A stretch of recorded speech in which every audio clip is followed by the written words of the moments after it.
Pues estamos de nuevo con ustedes, queridos oyentes, en esta segunda parte de este magnífico programa, La Pica en Flandes, donde estamos hablando sobre todo con nuestro coronel don Julio Serrano, coronel de aviación, en relación a las consecuencias del desembarco de Alucemas. Pero, digamos, a micrófono cerrado, en este periodo de descanso que tenemos, ha señalado una cuestión, yo creo que es interesantísima, que cambia mi percepción o al menos denota una mejora en relación a algo que nos va a dar esta primicia nuestro con él, don Julio Serrano, de que se haya, entendemos todos, creo que subsanado una carencia formativa que existía a este respecto, no una carencia, sino, vamos a decir mejor, un complemento sobre todo para que nuestros cadetes de las academias salgan mejor formados en unas áreas que nos va a contar nuestro coronel. Adelante, mi coronel, por favor.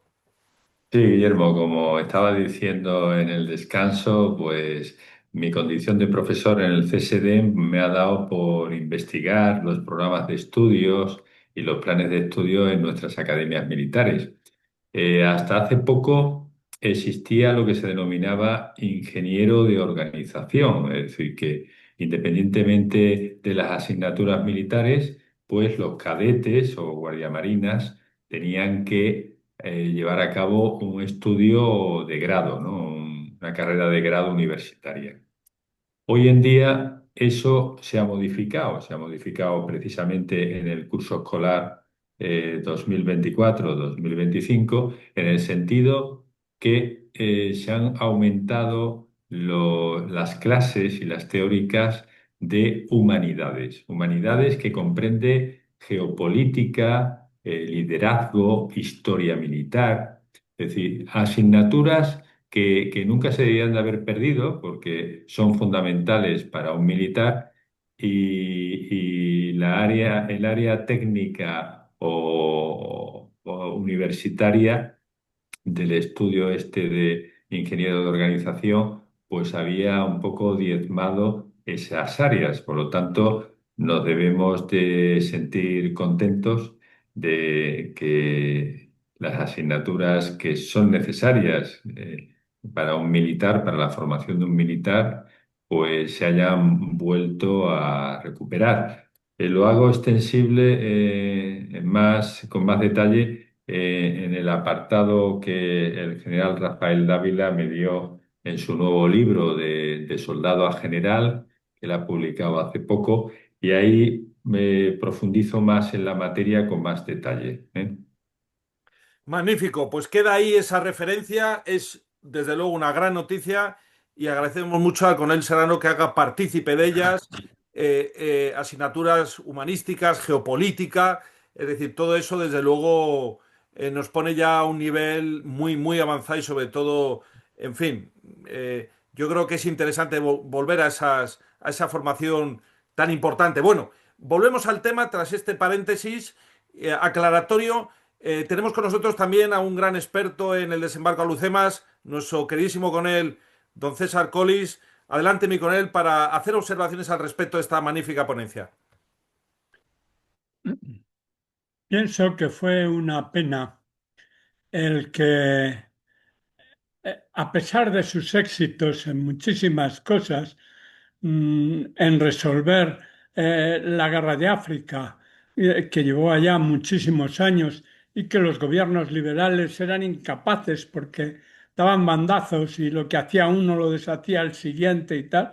Bueno, pues era un problema de España que es que se solucionó y el ejército mejoró muchísimo porque el ejército, después del gran esfuerzo que hizo España en la guerra de Cuba, porque claro, eh, Cuba no era una colonia, ya me parece que lo he comentado otras veces, no era como perder un país africano de estos subsaharianos o tal, no, Cuba era España. Y entonces, pues hubo una disminución del presupuesto para gastos militares muy acentuada del gobierno de Fernández Villaverde, que verdaderamente solucionó el problema económico de España, pero se quedó muy hundido. Realmente el, el sistema de la restauración estaba ya muy tocado del ala desde el 98, desde la pérdida de la guerra con los Estados Unidos. Primo de Rivera trató de salvarlo, mm, pero no le fue posible. Y a pesar de sus muchos éxitos, de que eh, creó empresas nacionales en una época en que empresas extranjeras, sobre todo norteamericanas, se trataban de meter en España, como AT&T y tal. Bueno, pues él creó Telefónica, él creó CAMSA, él creó una serie de industrias nacionales y las creó el Estado, porque en España no había capitales para formar empresas de esa envergadura. Y bueno, hizo que España no fuera tan dependiente de empresas extranjeras y de capitales extranjeras. Luego también, claro, le tocó la regresión económica del 29 y para salvarla un poco, pues un poco no, un mucho.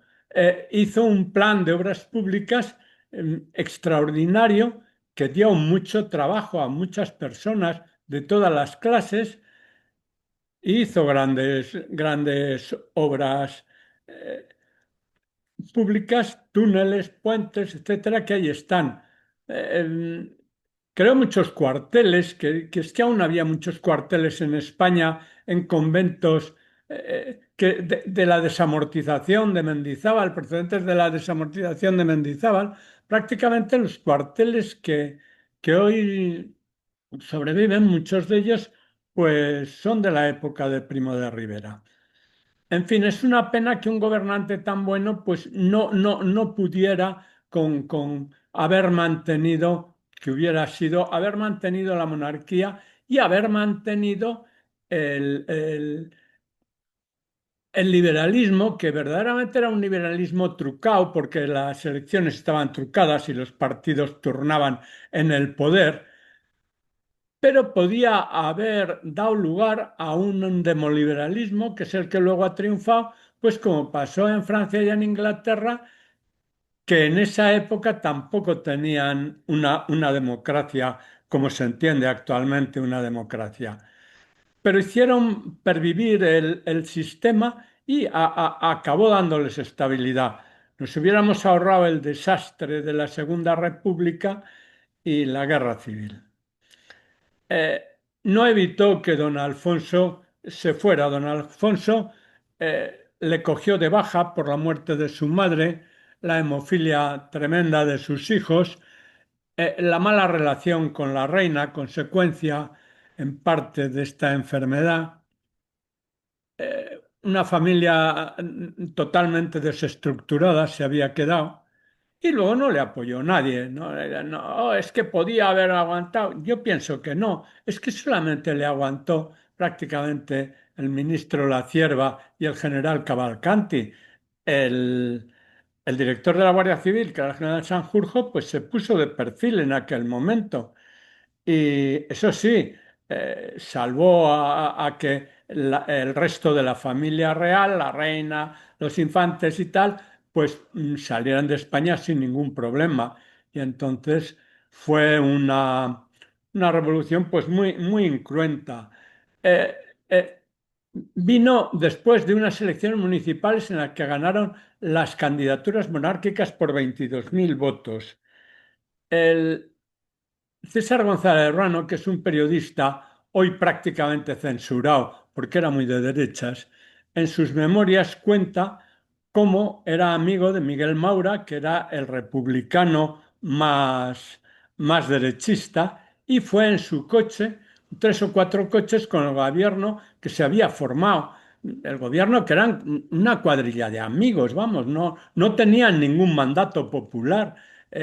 Lo formaban pues a hazaña por los republicanos liberales, Miguel Miura por los conservadores, Giner de los Ríos por los socialistas, Nicolau de Hulbert por los separatistas catalanes, en fin, una serie de gentes que se presentaron en gobernación y entonces Montelerruano que Ginés de los Ríos aporreó la puerta de gobernación del palacio que actualmente es de la Autonomía de Madrid y dijo: paso al gobierno legítimo de la República. El gobierno legítimo eran cuatro amigos, el rey no se había ido, no habían ganado unas elecciones, eran unas elecciones municipales. Bueno, se coló dentro y entonces se dio el contrasentido de que el oficial de la Guardia Civil que mandaba la guardia, pues le tocó la marcha real a Ginés de los Ríos y a todos aquellos republicanos.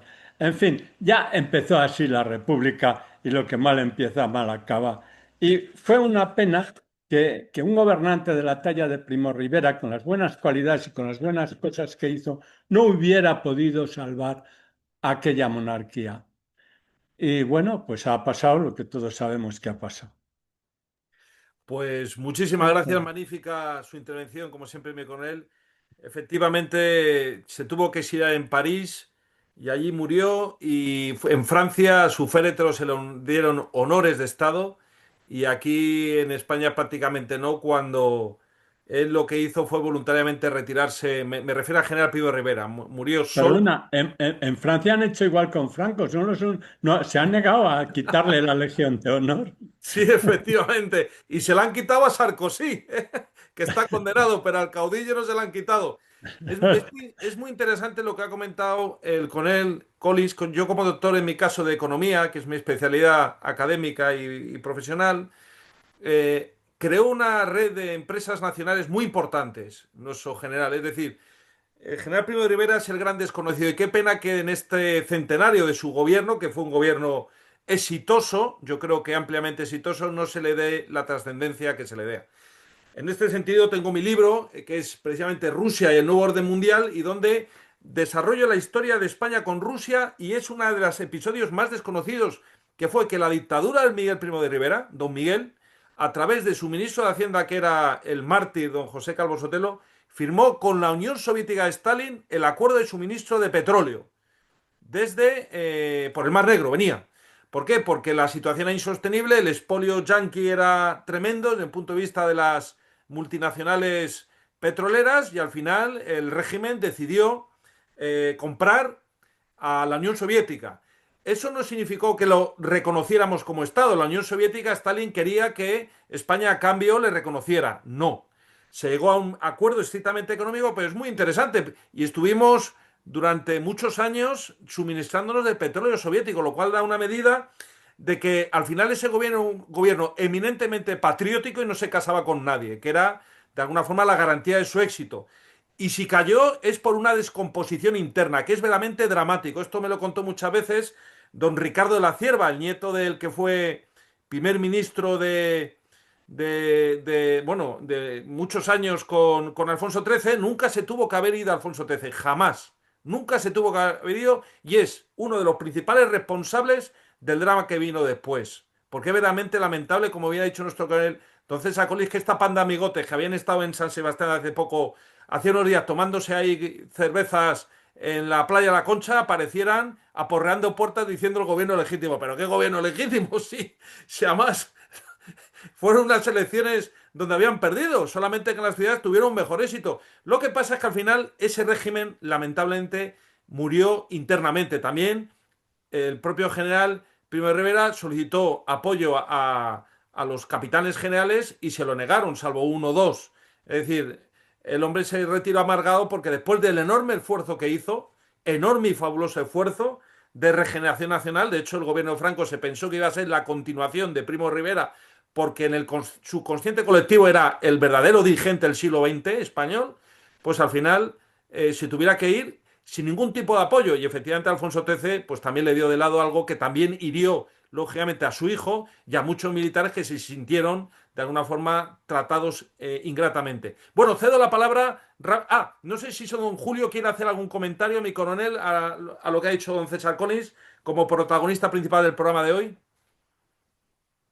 No, Guillermo, me ha parecido muy interesante todos los comentarios que ha hecho el coronel y bueno, la verdad es que es una lástima que no se dé la importancia que en su día tuvo al hecho Miguel Primo de Rivera llevó a cabo, ¿no? Es decir, estas cuestiones de la memoria histórica o la desmemoria histórica se tenía que tener en cuenta, ¿no? Evidentemente. Exacto. Muy acertados los comentarios. Afortunadamente su estatua sigue en la plaza principal de Jerez de la Frontera, porque también intentaron quitarla, como la del general Saro, pero parece que algún dirigente local dijo que, en fin, lo más importante que ha dado Jerez de la Frontera a España es don Miguel Primo de Rivera, y por supuesto su hijo también.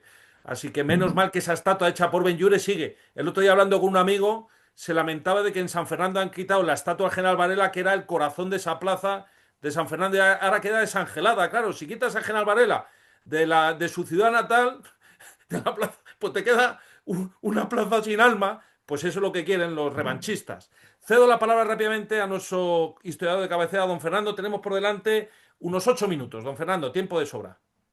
Bueno, pues volviendo al desembarco de Alhucemas y al debate que había sobre su influencia o no en Normandía, pues recordando un poco los desembarcos posteriores que ha habido en la Segunda Guerra Mundial, pues podemos ver que los que tuvieron los aliados en el oeste, pues fueron la Operación Torch en Marruecos y Argelia, la cual tuvo una oposición mínima por parte de los franceses, apenas tuvo oposición.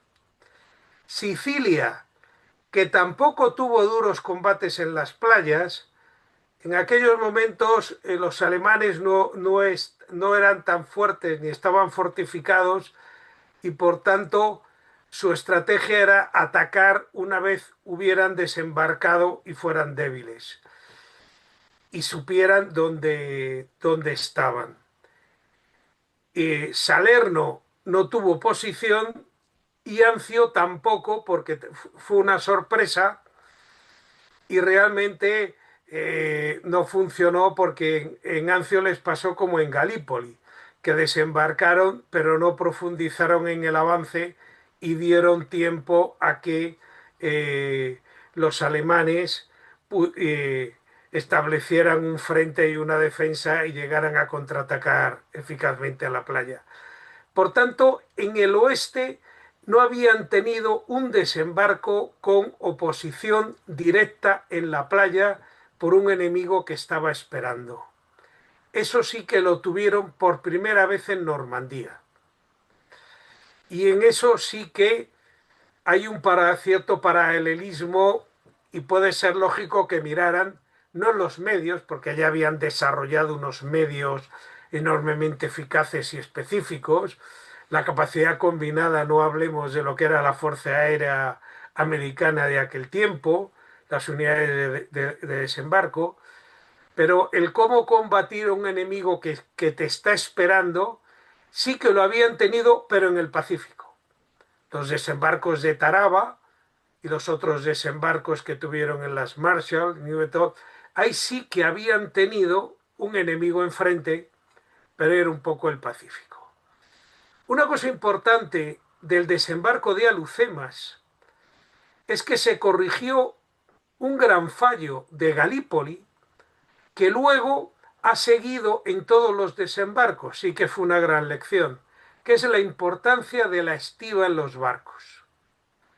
El problema es que desembarcan las tropas, pero unas tropas modernas necesitan ser muy abastecidas, digamos, por el importante consumo de municiones, por todos los abastecimientos que requiere, y eso en Galípoli no se cuidó y fue un desastre y le retrasó el avance y costaba, y sí que se tuvo muy en cuenta en Alhucemas, y de ahí ha sido una lección que se ha seguido en todos los desembarcos. Y por eso, digamos, las tropas que desembarcaron pudieron mantener el ímpetu y el avance durante el resto de la campaña, porque se había cuidado mucho el cómo atenderlas.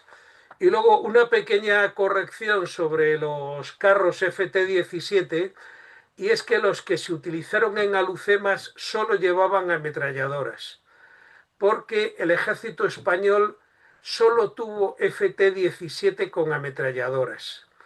Los que intervinieron en España con cañón de 37 milímetros se importaron en la guerra civil de Polonia. Y fue cuando apareció un FT-17 con 37 milímetros. Pero no fue hasta entonces.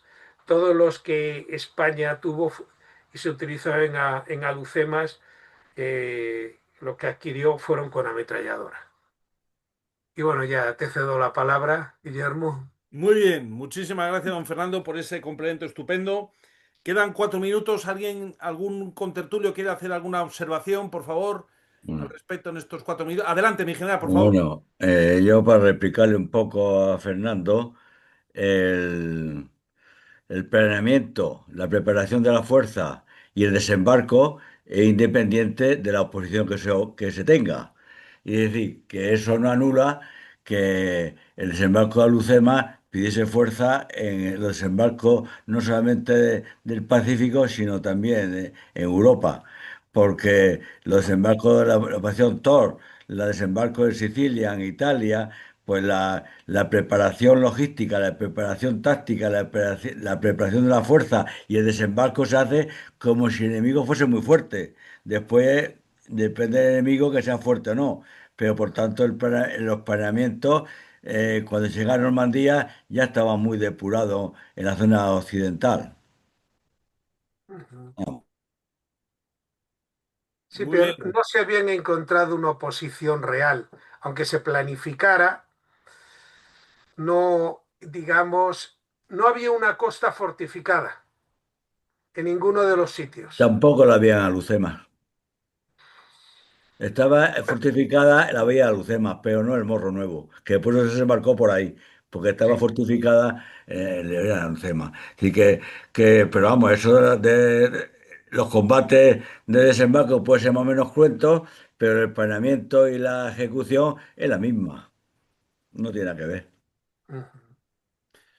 Pues de verdad que agradecerles esta magnífica exposición. No sé si don Julio Serrano, coronel, quiere, digamos, poner el epílogo a este magnífico programa con algún comentario final. Pues nada, simplemente agradecer, Guillermo, la participación en este magnífico programa. Un fuerte abrazo para mis compañeros y bueno, que siempre se aprende alguna cosa más de estas disertaciones y estos comentarios, ¿no? De eso se trata. Las lecciones aprendidas no solamente son en los desembarcos, sino también en los programas de historia o de cultura de defensa. Pues muy, muy agradecido. Esperemos que tenerle con nosotros en la medida de sus posibilidades siempre que pueda. Aquí será bienvenido en la Pica en Flandes. Y como ven, queridos oyentes, este es un programa desde luego de referencia. Desde luego el análisis, el debate. Esto es un lujo. Esto ya lo podíamos ver nosotros en las televisiones del prime time, en vez de la Ana Rosa y la otra, de ver a personas de nivel hablando de cosas de interés, no de marujadas ni de chorradas, que es lo que se ha implantado en la televisión nacional. Qué pena, pero eso no va a seguir siempre así, ¿eh? El día que llegue el momento tendrá que volver el sentido y el buen juicio y el criterio, ¿eh? Y no esos todólogos, opinólogos que saben de todo, pero no saben realmente de nada. Lo único que están es para marear a la audiencia y lo que queremos en España para nuestros compatriotas, para nuestros hermanos en las Fuerzas Armadas y también los veteranos, pues programas como este que nos permitan avanzar en la verdad de lo que fue el desembarco de Alucemas. Y como ven, queridos oyentes, hay opiniones, hay disquisiciones, hay criterios, hay puntos de vista y esto desde luego que enriquece. No es una única doctrina la que se da aquí en la Pica en Flandes. Aquí sí que hay una pluralidad desde la honestidad. Por lo tanto, queridos oyentes, hagan el favor de compartir este podcast con todos sus amigos, camaradas, incluso hasta con su cuñado porque realmente es de mucho interés y dado que en la actualidad el gobierno no ha querido que se difunda, ahora es motivo especial para que lo hagamos nosotros. Por lo tanto, como siempre decimos, queridos oyentes, ustedes son nuestra unidad de transmisiones. Hagan llegar estos programas a la máxima audiencia posible, que sin duda a muchos, a la mayoría, les va a agradar muy gratamente. Muchísimas gracias. Les esperamos, Dios mediante, la semana que viene. Muy buenas tardes.